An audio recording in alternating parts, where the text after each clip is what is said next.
World of Warcraft, The Adventure Continues panel. Your panelists are Alex Afraziabi, Tom Chilton, Brian Holinka, Dave Kosak, and Chris Metzen.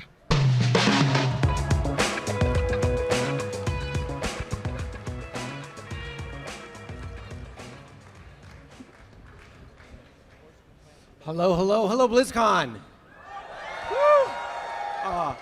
Guys, I am so excited. I'm so excited to be here, just to meet the fans and the costumes. Guys, you outdo yourselves every year. I got to tell you, you guys make this the most fun gaming convention I've ever been at, hands down. Thank you so much. All right, so we are going to talk about Warlords of Draenor. So if you were at an earlier panel, I think we blew through 200 PowerPoint slides in like 60 minutes or something. It was a little much. We kind of ran out of time. For this panel, we wanted to slow it down a little bit, take it easy. We're going to talk about just a few topics. What we're going to do is we're going to talk about the heart of this expansion, our values, sort of the soul, and why, most importantly, why Draenor is absolutely the next place to take the Warcraft franchise. All right, so let's get my PowerPoint up here because I'm a big fan of PowerPoint. Okay, so recap. How did we get here? How did this all begin? We asked ourselves, what if? What if you take this guy, Garrosh Hellscream? Now we know about Garrosh. We know about his values. We know what's important to him. We know, we know the kind of horde that he wanted. What if someone gave him a golden ticket, maybe a certain bronze dragon that you might have met on the Timeless Isle, to go back and make the horde that he wanted? What if he stops the orcs from drinking the blood of Manroth, stops them from becoming the fell, green-skinned, possessed, barbaric horde that we know from the past? Makes that one little change. What do we get? Oh, we're still getting a horde, all right. We're getting a little something like this. We call it the Iron Horde. There they are. We're going to talk a little more about these badasses a little bit later, but I can give you a quick nickel tour there. There's Kargath Bladefist there on the left. Black Hand is looming above him. If you've played the RTS games, these names are familiar. Now, before, maybe they were an inch-high unit on an RTS screen, but now we're going to get to meet them. We're going to get to smell their breath. We're going to get to really interact with these guys. Now, a couple things to note. So, Garrosh, he's not the main villain of this expansion. Just want to make that clear. He's going to set things in motion, and then they're going to spiral out of control, which is kind of awesome. The other thing to note is they are coming for us. He's not manipulating some other time. He's trying to open a portal to our present to take vengeance on the Alliance and Horde that deposed him. He's angry. He's got an axe to grind. These guys are coming for us. So we like this idea because it does a couple great things for the game for us, right?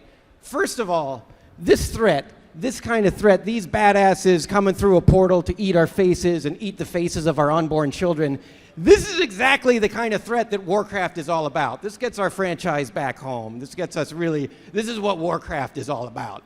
It's about war and craft. We like that.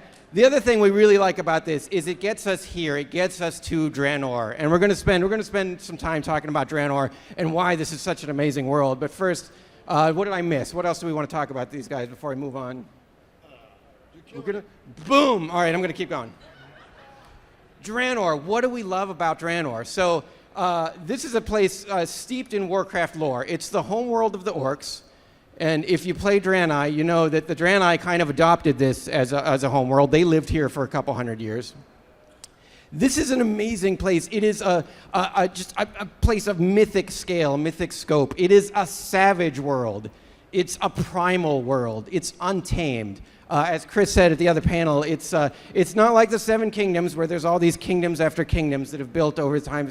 This is a primal world. This is a savage world. These are clans fighting for dominance. We call it a world of giants. This world will eat your face. And this is one of the main themes that comes across. And I'm going to apologize because we're going to use the word savage a lot. We're always talking about a savage world. This is a savage place. And that gives us that gives us a great theme to really dig into, gives us a great place to have these really heroic adventures. This is a savage world. How do you cope with a world like this? How do you cope with the world where, to escape slavery, these guys will cut off their own hand and attach a weapon to it? Like, these guys are hardcore. How do you cope with that? Do you become a savage yourself? Or do you kind of bond together with your family, your clan, or your faction as kind of a bulwark against this savage world? What's this world going to do to us? That's one of the questions that we get to ask and we get to explore with all the adventures that you're going to have here. What about the Draenei? The Draenei land on Draenor, and it's fair to say they're kind of living in a bubble. They were living separate from this savage world. This savagery is going to bust open their walls. It's going to come pouring into their cities. How are they going to react? What are they going to do? Are they going to become savages themselves? Are they going to come together? We get to explore Draenei in sort of their sort of crucial turning moment, and we haven't really been able to explore that yet, so that's pretty exciting. This is the Frostwolf clan. Frostwolf is Thrall's home clan. Horde's going to get to spend some time with the Frostwolf clan. When we find them, they're not really running on all cylinders. They're not really working together. They really need to kind of get some of their stuff sorted out so that they can come together and fight off this savagery themselves. Even the garrison, and we're going to talk more about garrisons at a panel tomorrow, even your garrison kind of hints on this theme. I mean, this is a dangerous place. You got to build these big stone walls to, keep the savagery out. This is your bastion, your safe haven on Draenor. And also, in that idea of that building that community, you're going to be bringing heroes from all over the world to your garrison, and you're going to sort of be forming your own sort of dream team here. So, this theme comes across in all the content, in everything we do in Draenor. What am I missing? Anything else here? That was savage. Savage. Way savage. We might want to pause here and actually talk a little bit about how we got to this savage world and how we decided upon Draenor. Maybe that's a good conversation It was to have, a savage process. It was of brutal. ideation. It was brutal, actually, yeah. Not Fred Savage. It's taken a little too far, but close. Yeah, so interestingly enough, when we talk about this expansion, Warlords are at the highest point of equity for us, I think. But the second point is, as it always has been, the world. And we went through a whole lot of iteration as to what this world could be. I think we wanted to get those warlords, and we were like, well, what does he do? Does he raise them from the dead? Does he bring them back? Where do we put them? Where do we put this expansion? And we actually did that. We initially Garrosh is going to go to the Outland itself. He's going to be exiled or something like that. He's going to use some kind of ancient horn and resurrect the fallen warlords and then invade Azeroth. And as we started to look at what that would look like from a world design perspective, I think we all were a little over Outland as it exists now. But then we thought about, wow, there's something here though. There's a world here with a story to tell. And so how do we get that world? How do we get that version of Outland to our players who have never seen it and get our warlords? And I think this is how we started going down this path of what we have now, which is the Warlords of Draenor and Draenor 30 years ago. And Tom in particular really wanted us to get into the theme of time travel and use it a lot. He did. Because it's very popular. Or not. And easy We to use time cop rules, by the way. Yeah, it's important to note this is an expansion about Draenor, so it's not really the time travel expansion. You don't have to worry about Thrall's parents not meeting and now he's got to play guitar at the school dance. That's not the expansion we're building. We want to get you to Draenor. We want to get you to this really epic, mythic, heroic place to have savage adventures with savages savaging the landscape. Is that good? Nailed it.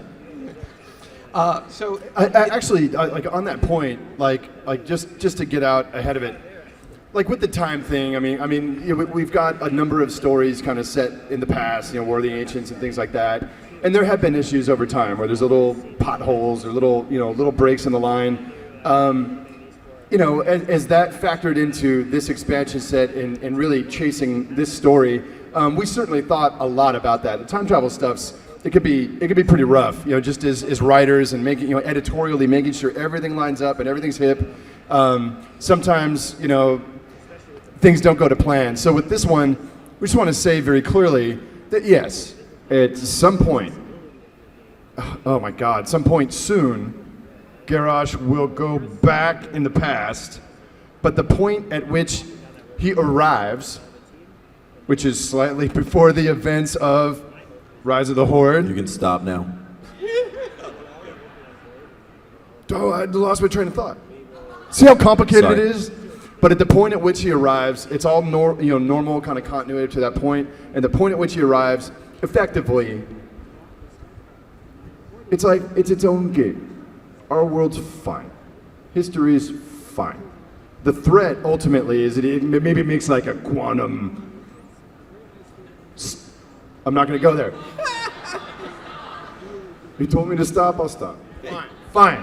You explain it. If we do our job as the past is fine. We are focused on Draenor going Right. here, kicking some orc butt. But what really excited us about this place, as Alex was talking about, was sort of all these kind of unanswered questions. This is a place steeped in WoW lore that we've never really gotten to explore. I mean, you've never seen Draenor before the demons had their way with it, before it was shattered in the Outland. So what was it like? What was this place like? What was Karabor like before it was the Black Temple? This, by the way, this will be the Alliance capital in this expansion. You get to see Karabor when it was its sort of gleaming, glorious past. What about Auchindoun? What did it look like? Well, probably something like that. What was it like when it was sort of this beautiful mausoleum to the dead? Savage beauty. Savage beauty. How about Shatrath? Did you know that Shatrath was a coastal city? Did you know that Draenor had oceans? Of course it did. This is Shatrath on the Zangar Sea. We're going to get to see Shatrath, the City of Light, as a glorious, the city that it was. Of course it's in trouble. This is Warcraft, so we're going to have to save it. But this place is really steeped in lore, and it really gave us a chance to explore it. What were the Arakoa like when they had wings? Just a spoiler, they were jerks. But so when we have this kind of savage backdrop, it gives us the opportunity to create these really, really over-the-top villains. And I think we started to talk about these guys, and I love, all their stories are amazing. We get to spend a lot of quality time with these guys. Look, sort of buried here in the middle on the left there, that's Kilrog Deadeye, right? These guys rip out their own eyeball to see their future, their own glorious death, and then they steamroll toward that death with everything they have. How do you fight someone like that? How do you fight that kind of savagery? Yeah, I said it. What are you gonna do? Should be a drinking game. Yeah. Be plastered by now. BlizzCon's over. It's too much. I guess the important question to ask is, what would happen if the baddest badasses in Warcraft history formed a basketball team? Dudes can dunk, is what I'm saying. Sorry, thank you. I'm glad that got a chuckle. I spent minutes photoshopping that. Now we kind of cheated. We snuck in right there in the middle, wearing the wolf cowl. That's Duratan. That's actually Thrall's father. Is he a hero? Is he a villain? Ooh, you're gonna have to play the expansion. Now, having these big epic villains, is there anything else we want to cover before? I did my basketball joke, that's all we need. So, having villains this big and this bold means that we can have heroes rise up to the challenge. First of all, that's you guys. You guys gotta face this kind of threat down. Someone just raised their fist. Yeah, he's talking to me. You guys are going to get to do that. It also gives us the opportunity to really kind of adventure with some heroic characters. And I'm very pleased to introduce you to Yril. Yril is one of the Draenei. This kind of situation, this kind of savagery, go ahead, have a drink, is going to force ordinary Draenei to step up and become extraordinary. And so we're going to get to follow Yril's journey. She's kind of a Joan of Arc kind of archetype for the Draenei. Is one of the kind of characters we get to follow, and you get to help on. Just to jump in on that, Dave, it's like we're aware that the past number of expansion sets, we set the Draenei up in Burning Crusade. It was potentially a really deep, really interesting kit, and by the end of that game, they had got help from the Alliance and Horde, and ultimately did whatever we did in Outland. They hung out. We beat Illidan, right? There's yeah. It was a little aimless in hindsight. Nothing personal. It's all Alex's fault. Yeah. But ultimately, the Draenei kit had a lot of potential, and the past number of expansion sets, we haven't done much with it. So part of this was being really, really excited to kind of dig in on the Draenei kit and show them. I think David said it earlier, kind of at the height of their civilization. You know, before they were rolled by the Horde, before they were annihilated, we get to see what they were like and what they thought and how they lived and were there factions within their own race. And being able to create a character like Ural has been super cool, right? Just not only to get butt-kicking female character kind of to the fore of the Draenei, but just to have just a really rockin' new, mega level alliance champion, that isn't one of the same old race leaders. Like, that was something that was really, really fun for us. Again, once we started talking about going back to Draenor, all these sort of ideas and plots started to spring into mind. We got really excited about it, which is a good sign. While we're talking about the Alliance, hey, let's talk about the Alliance. Much like Pandaria, Alliance and Horde, they're going to come in. This is going to change them. And so this is something we really get to explore. We talked about this earlier in the other panel. I mean, the Alliance at this point, it's superpower status. And in a lot of ways, this is Beyond the Dark Portal all over again. What I really like about this is the Alliance is going on the offensive. They are taking the battle to them. They're stepping through the portal and kicking some butt. Speak it, Brother Dave. Love it. So who's going to be one of the first people to step through? Well, do you guys remember Murad? Maybe not. Some of you do. Good. From the Burning Crusade cinematic. Maybe that's all you remember him from, because we really didn't do a lot with Murad. Most of the dev team did not remember Murad, by the way. Although we have statues of him all That's throughout a fact, the office. by the way. So you want to talk about some unresolved issues. Murad saw it all go down. He saw his people just slaughtered. Everybody he knew practically from Draenor slaughtered. So he's got to face kind of the demons of his own past. He's going back through there. He's going to try and set things right. He's on the front lines of the Alliance going through. And then his own values, once he comes face to face with this, are going to get questioned and tested. We're going to really get to explore this character. Anything else about Murad? What do we want to say about Murad? I mean, I think it's a theme though for us in terms of the Warlords of Draenor as an expansion, right? I feel like it's not just the orcs that are the warlords. I think that there's a lot of history here. There's a lot of people here. There's a lot of characters here, and I think Murad, we're going to find out as we go through his story, is also categorized as one of the Warlords of Draenor, and maybe by the end of this thing, you will be too. We'll see. How about this guy? Who wants to see him put some armor back on? I do. Yeah. Is it about time? Yeah. He's talk about some unresolved issues. He's got a hammer to pick with Garrosh, I think. Yeah. Talk about unresolved issues. Yeah, Thrall's chomping at the bit. Yeah, we had talked about this before. We've seen it on the internet. Like, a lot of people have been speculating that who is the orc racial leader in the Horde now. And we haven't totally decided it yet, but if I was to be asked to vote, I would say I don't think the orc racial leader is Thrall at this point. I think it should be like Sarfang or someone like that. Because Brother Thrall here has some serious work to do to ultimately bring Garrosh to justice. Certainly to get a new outfit here. And ultimately just solve a bunch of problems with his hammer. Would please me. The best solutions involve the hammer. Yeah. Strong blood instruments. But Thrall's story really kind of dovetails into just the whole Horde story. The Horde, as we said earlier, has to come face to face with sort of its own past at a time when it's trying to reinvent itself after the disastrous reign of its last war chief, and it's trying to really figure out who it is. To go back to the roots and really figure that out is something that excites us about the Horde storyline here. All right, and we talked about this earlier, the Draenei. We haven't really we haven't been able to do a whole lot with them in the last couple expansions, and people are saying, what about the Draenei? This is really our opportunity to really look at their civilization, look at what made them cook, what made them tick. Even in Burning Crusade, we only saw them after they had already fled, after everything had already been destroyed. When we were exploring the Draenei civilization, it was pretty much wrecked already. This gives us a chance to see who they really were, what they were about, and just to cut in on you, one of the promises we made, a pact that we made for this one, as we first started talking about the Draenor, was that we're not going to allow them to crash any spaceships this time. What about a little spaceship? A little spaceship?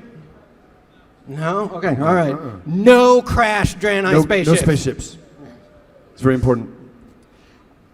We really get to explore the Draenor, and you know what I think is really interesting is we get to see them at that pivotal inflection point. I mean, this is their Pearl Harbor moment. We get to really see them at the key moment in their recent history. So that'll be pretty exciting. It also lets us build up the culture kit, like what their buildings look like. You know, how things really were at kind of the height of their civilization on Draenor. Last point.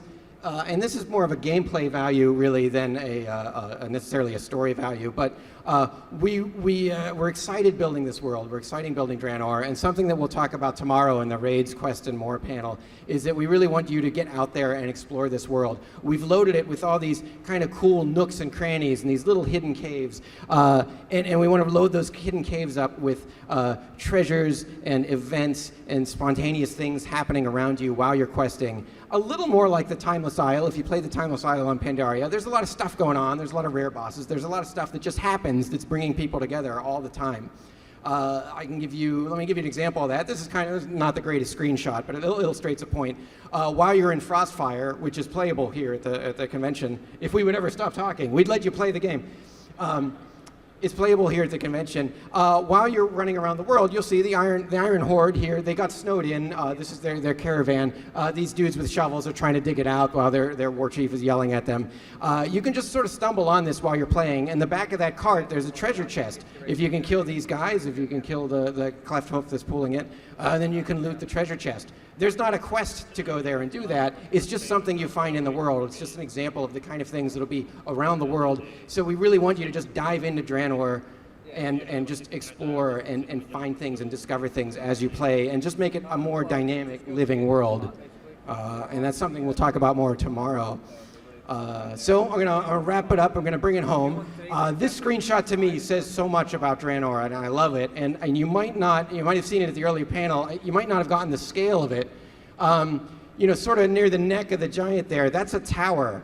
This is huge. This is an entire city. The Thunderlord Orc clan, they're the way they work. They all get together and they hunt giants together, and they work with teamwork. They topple these enormous giants. So hundreds and hundreds of years ago, in their kind of mythic past, they killed this enormous giant, and then carved out a city in its dead husk, and this kind of became a Thunderlord city. So this really gives you a feel for Draenor and how savage it is. This is the kind of thing. This is the kind of place it is. It's a mythic place. It's an epic place where you can have these amazing, big, epic, huge adventures and really feel like the hero. And that's the value of this expansion that we're really getting across. That's why we're so excited about going to Draenor. All right, parting thoughts. What am I missing? What did we forget? Parting thoughts. Yeah. Ladies and gentlemen, Dave Kozak.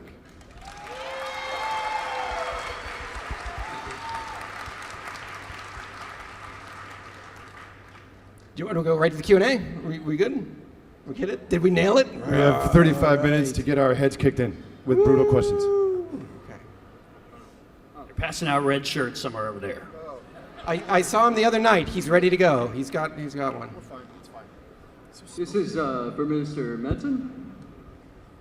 I've been enamored with this world you have created since listening to my father slay wretched pigskins in the other room.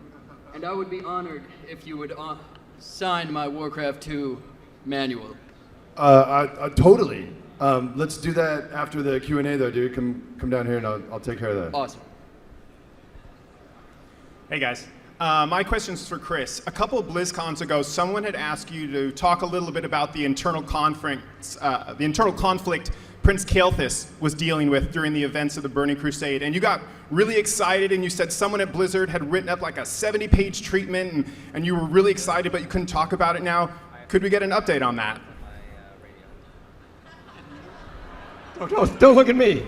Yeah, well, the update is he totally wrote it, and it exists. I can't give you an exact update, and we might have talked about this 2 weeks ago. Like, we're close to publishing it. I just can't remember in what. Because there's so much awesome stuff we're doing. I don't remember. Dave, you were supposed to be on top of that. I'll get right on that. It's like Rise of the Prince Kalefist book. I see the bus going by. Dave's under it. Yeah, it's meep meep. We are. It's imminent. Awesome. Maybe. Thanks. Hey guys, total respect for everything you do and all the attention to detail in the story. It'd be easy to gloss over those, I think, and I'm glad you do it. But just with the way this is shaping up, the storyline, we've always moving things forward. Of course, we're going back in time now. So how will how will our future really shape up story-wise? How do you build anything meaningful off of something that didn't really happen? Well, I would really want to emphasize that I think that it all depends on how you look at it, in that we aren't going back in time and doing an adventure that takes place back in time. This is Draenor of 35 years ago, but it's now. It is a present and imminent threat. The Dark Portal will have turned red. Iron Horde will be spilling through the Dark Portal. That's today. That's now. Okay, so that's a very real threat to Azeroth. So even though these are the Orc clans as they were, it's very important to remember that this is happening now and this matters now. It's a lot like you go to Northrend, you kick the Lich King's butt, you come back home. It's going to feel like that. You're going to go to Draenor, you're going to address this threat, you're going to save the world, you're going to come back heroes. There will be repercussions from this expansion too, and I mean, we obviously it's spoilery, we can't go into it, but as you unfold or uncover what's happening, you will see. Right. All right. Thanks, guys.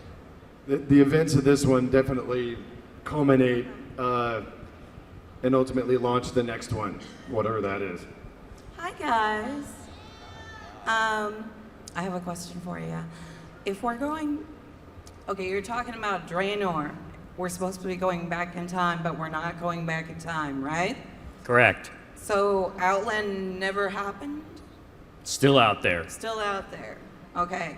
What about Ilaria and Terralion? Still out there. Are we gonna see them? We decided this, right? We did decide. Go ahead. We did. Yeah, go. Spill it. We did. Yes or no? It's a no, right?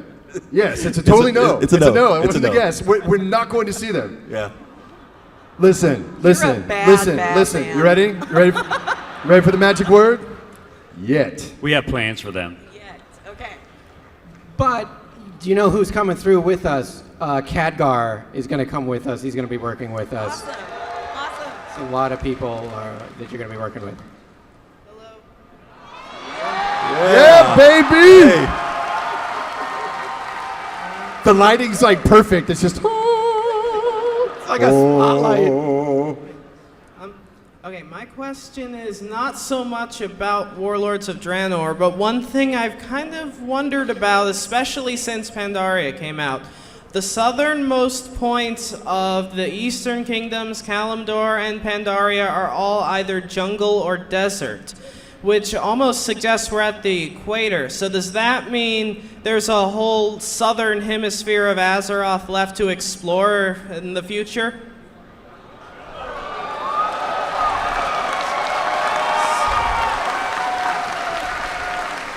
Or maybe the planet is just very steeply angled. A lot of the climate of Pandaria is shaped by Azeroth's unique ocean currents, thanks to the Maelstrom. Trade It winds. creates some different Trade winds. weather. Okay. Yes. Yes. One day. No. Let's just say. What did you say? Yes. Ocean no. currents? We're gonna say yes and no at the same time.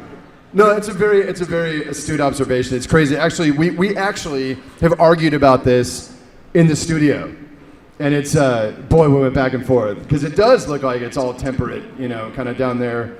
So I think it's totally possible that there's more stuff down there. If these guys would quit doing globes with art inside of was it Ulduar? Well, you can't put globes with continents. It's going to look like that's all there is. And you go, no, it's going to look cool. It's going to look awesome. But don't do it. Don't do it because it doesn't look like there could be anything else. Was my argument. It did look cool though. It did look cool. Oh, on the bright side, there is a good way to work around that. The globe in Ulduar already isn't accurate, so you could just say it's obscured. Exactly.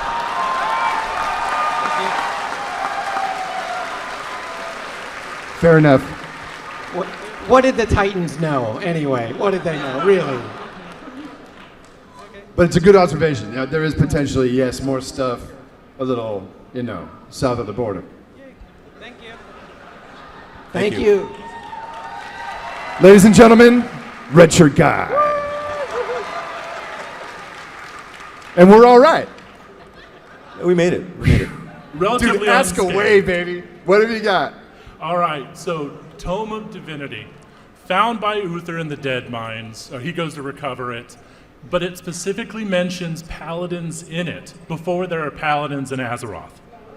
So the question is, were there paladins in Azeroth, Titan-related, whatever, and where does the tome come from?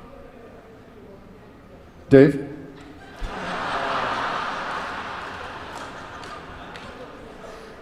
I can't really say that one. I'd investigate the author of the book and see if his facts were correct at the time.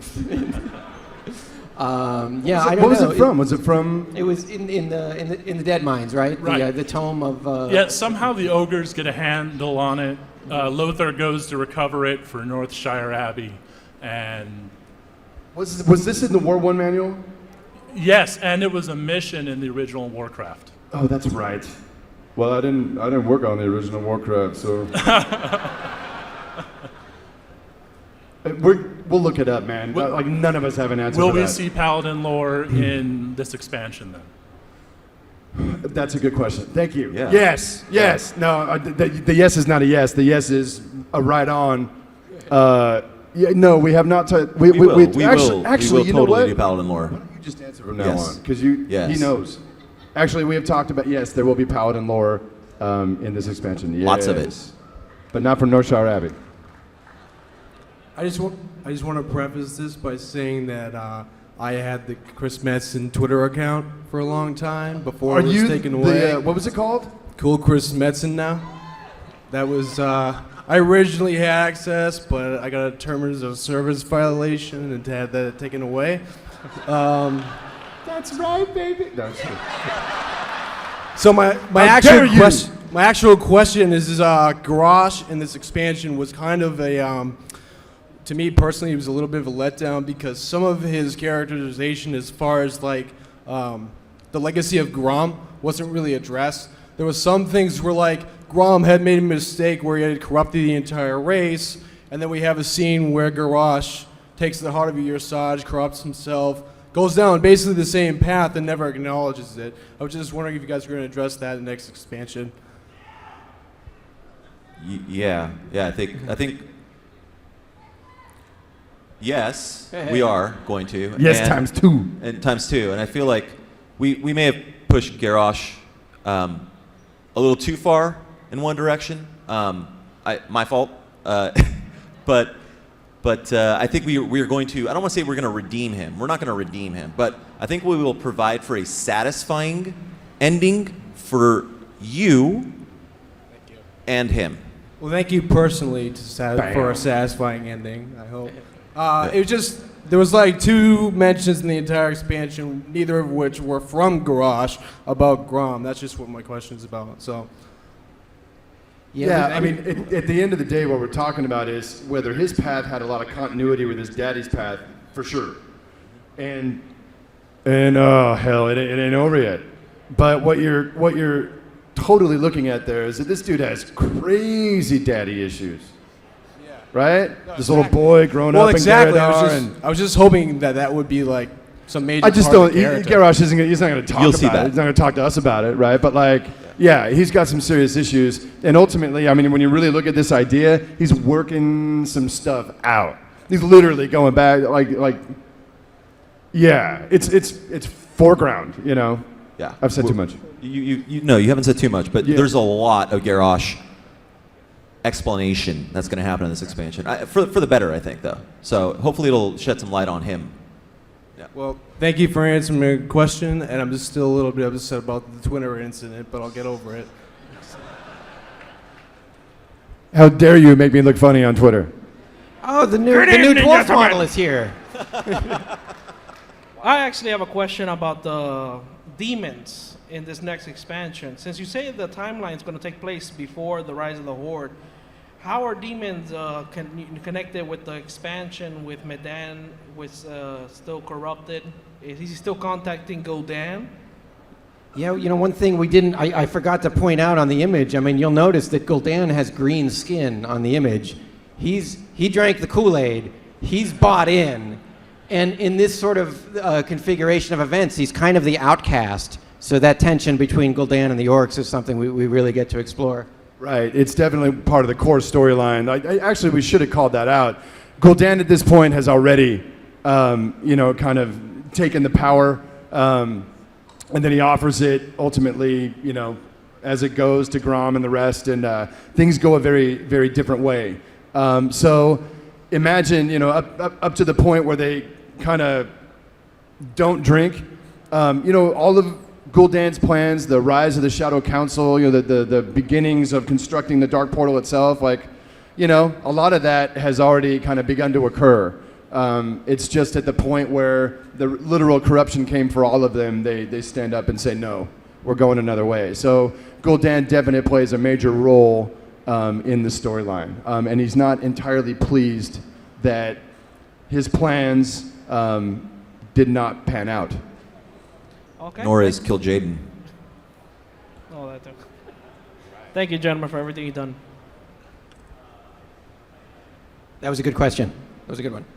I think we can all agree that this expansion has too much wibbly-wobbly, timey-wimey. So, a simple question, Chris. Since you're the father of Thrall, are you going to voice the father of Thrall? Honestly, I would say probably no. I will say no, because I don't know. It has been suggested to me that too many is too many. So I'm happy to do Thrall, and we'll find a real actor to do Durotan.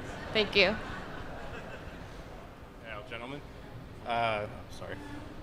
You showed a lot of really great warlords up there, and while this guy wasn't necessarily a warlord, where is the best friend of Durotan, Orgrim Doomhammer?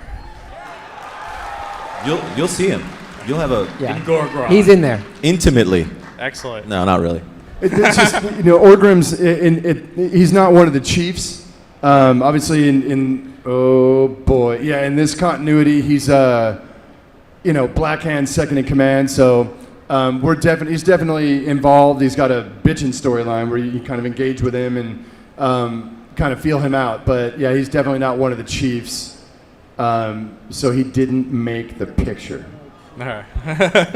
That's great. I look forward to seeing him.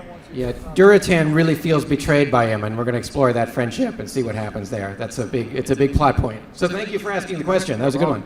Take it easy. Hi. Thanks for making the game. I want to ask, because we've got the time aspect in the expansion, does that mean we're going to have double ups on certain characters, like to vindicate the Morans? Because... Nope.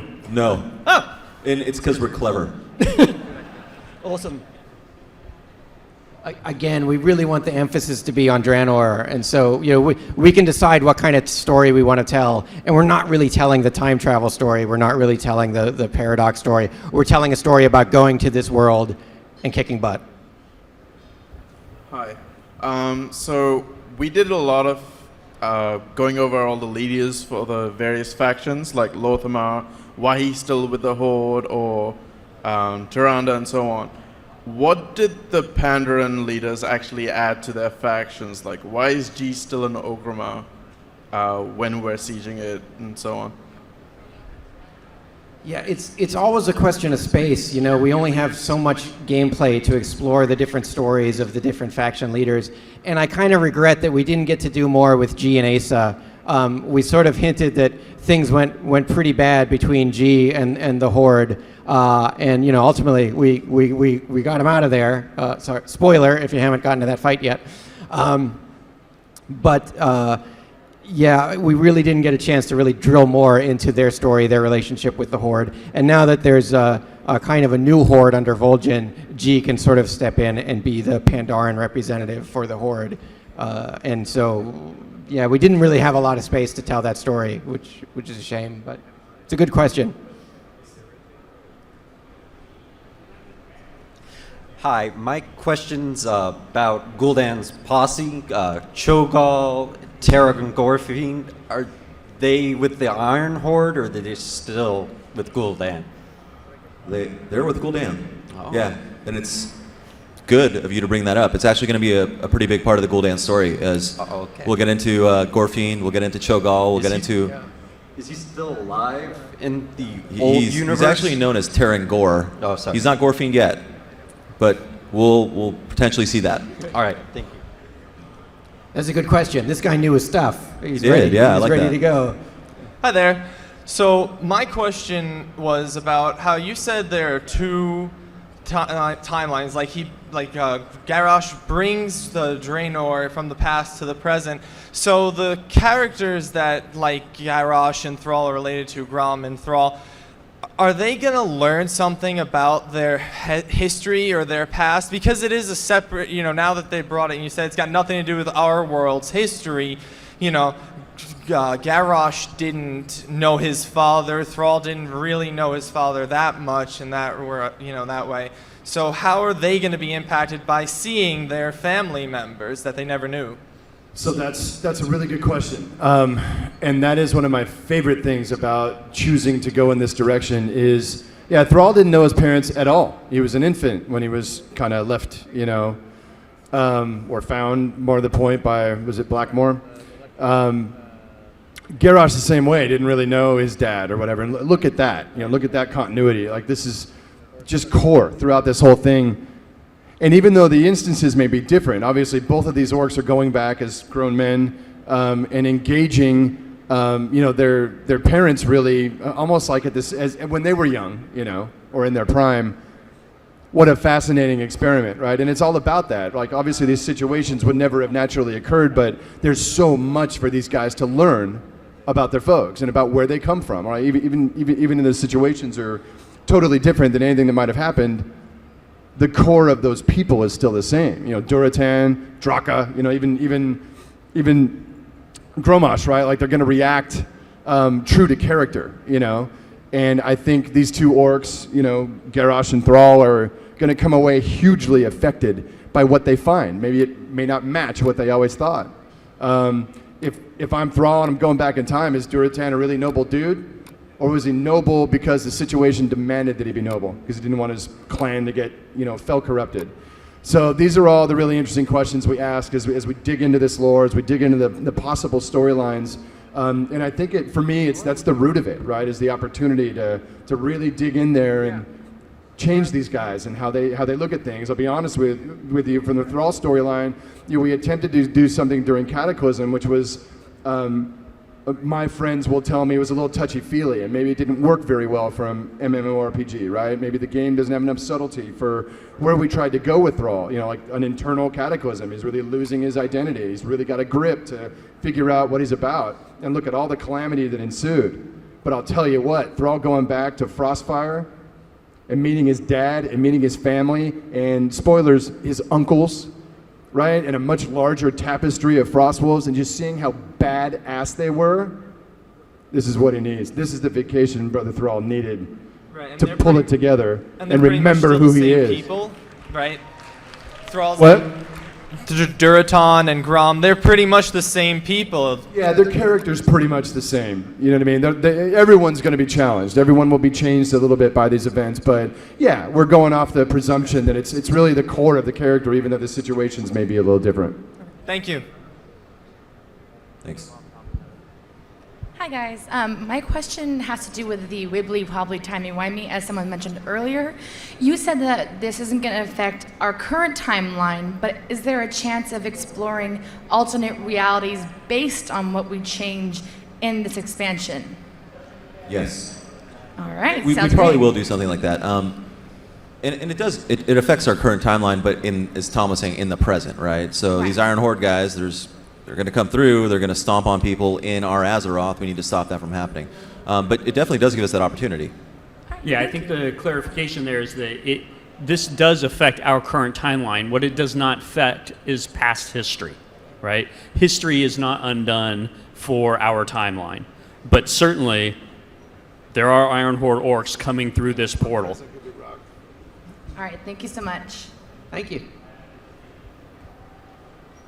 Hello. My question is regarding Zayla and the Dragon Maw. Will we see the Dragon Maw clan and Zulahad the Whack in this expansion? Does Zayla live from the Siege of Orgrimmar? Is she pregnant with Garrosh's kid? What's up with the Dragon Maw? So Zayla definitely survived the siege, and obviously she's cast her lot in with Garrosh. And then there's a question: Does she go through with him? And I don't remember if we've decided that yet. She does. Yeah. She does. I think yeah. we said at some point she does go back. Yeah, she's there with Garrosh back in Draenor. So we're gonna find Zayla again. All right, and we'll see the past Dragon Maw clan with Zulahad the Whack. Honestly, we haven't talked all that much about the Dragon Maw so far, but I would say that is a possibility. There's a lot of like kind of second tier orc clans that all have pretty cool kits, but we haven't been exhaustive yet. Yeah, more importantly, there's no native dragons on Draenor, so that whole clan identity wouldn't have existed until later on. In effect, what Dave's saying is that he wishes I hadn't made him up anyway back in Warcraft 2, and sometimes I wish I hadn't either. So we don't know exactly what we're going to do with them. Okay. Hi guys. To dovetail on the question about Zayla going through, I want to get into the feminine side of the orcs. Obviously, you've mentioned we're probably going to see Draka, Thrall's mom. Absolutely. Are we going to see Gaia, Thrall's grandma? Is she going to be around still? She's alive. Yeah. Fantastic. Yeah. And I think she's mother instead of great mother at this point. Yeah, at that right? point. She's not so great. Yeah. And since Zayla's possibly going to be going through with Garrosh, is Agra going to be going through with Thrall and Thrall's little one? No. Yeah, that honeymoon is over. Yeah, we talked about that. It's more of a boys' trip Gotcha. for Thrall. There you go. And then the last question I've got about that is, what about Garona? Are we going to see her? Yes. Fantastic. Thanks, guys. Thank you. My question's basically around the age of Grom Hellscream, how he seems to stop aging at some point. The book Rise of the Horde, he seems to be shoulder to shoulder with Durotan, like in that Rogues Gallery pick, which is awesome, by the way. But in Warcraft 3, he's shoulder to shoulder with Thrall, not looking any older. So he looks kind of spry for an older guy. Definitely older, at least 20 years older than Thrall on Warcraft 3. He's just got good genes, right? So there's not a lot of gray in the hair, like some people. But yeah, no, he was clearly twice as old. All right, maybe clearly isn't all that clear, but in my opinion, and I wrote it, he's definitely, he could be Thrall's dad. Okay. And that was the nature of. Do you want to talk about? Stop there. Do you want to talk about Grommash back? I mean, he's definitely a young guy back on Draenor. Do you want to talk about his history, like his whole thing? Dude's like a rock star back on Draenor. I mean, he's in charge of the Wolf Riders. He's kind of the head of this Mongol cavalry that can just strike viciously at the ogres and then run away. I mean, he's living large. He's partying. He's a serious guy. Is kind of Grommash's background. And then things go terribly wrong. Yep. Thanks. As Oh, they do. and Rexar origin story, please.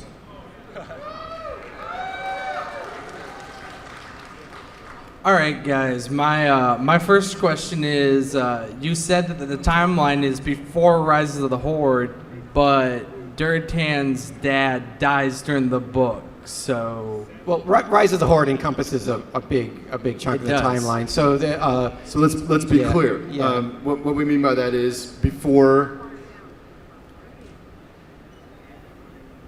these guys march through the Dark Portal and invade Azeroth. That's what that means. Before the critical events of Rise of the Horde really begin to move. Yeah, Garrosh goes back 2 years or so, maybe 2 or 3 years before they drink the blood of Manroth.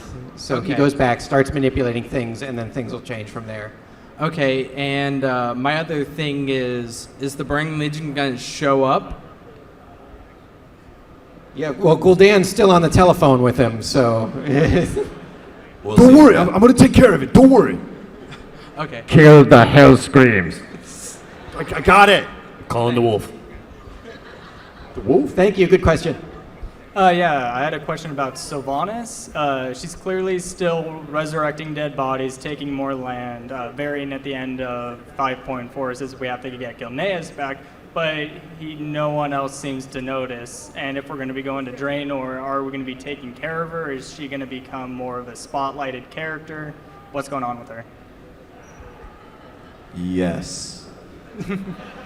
No, I mean, we love Sylvanas, and I think we like to leave her kind of crafting and doing wicked, terrible things in the background. So one day, she may, do something terrible, and we'll have to deal with it. But for now, she's okay. There will be a day when she's featured huge. That's an awesome character that we all really like, and there's going to be a time where she'll be in the spotlight. There'll be some sort of reckoning. Yeah. The last thing she wants to do is go to a planet full of a bunch of orcs. She Yeah. does not care. Not interested. Okay, thank you. Hi, so It's Raytheon. It is. What's up? Hi. Will you be distributing loot after the panel? No. I can send you on quests if you want, but no loot. So my question was actually about the Blood Elves, and if they're going to play a role at all in this expansion.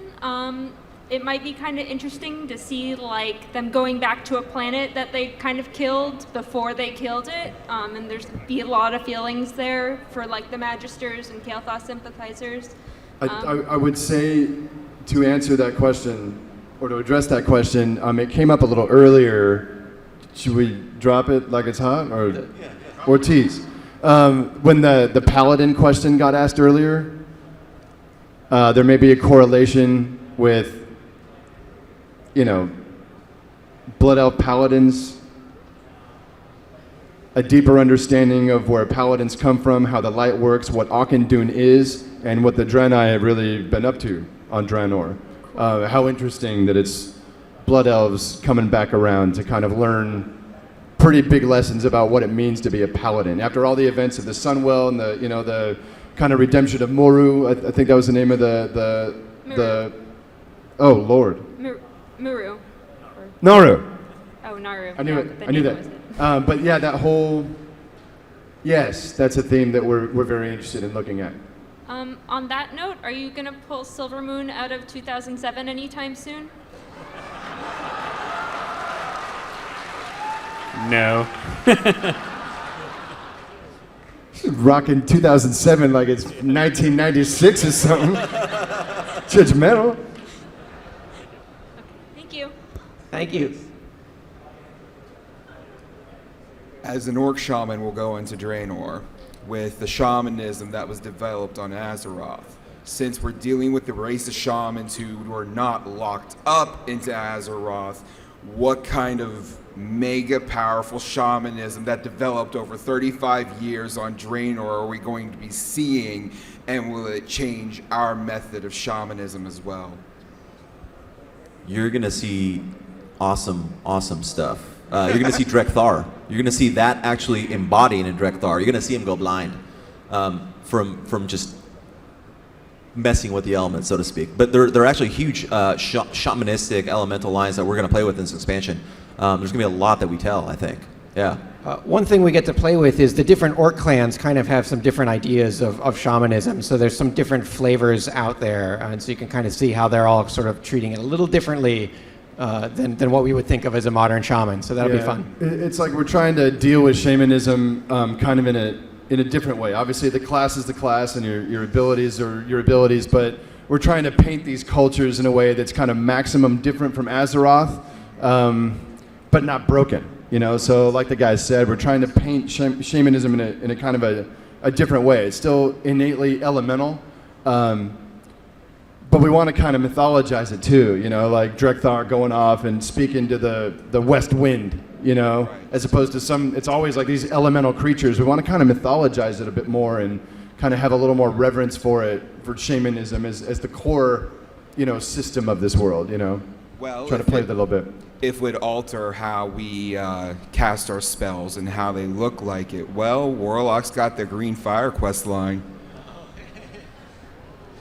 We have about 4 minutes left, so maybe 1 or 2 questions more. First off, thank you for the 9 years of awesomeness.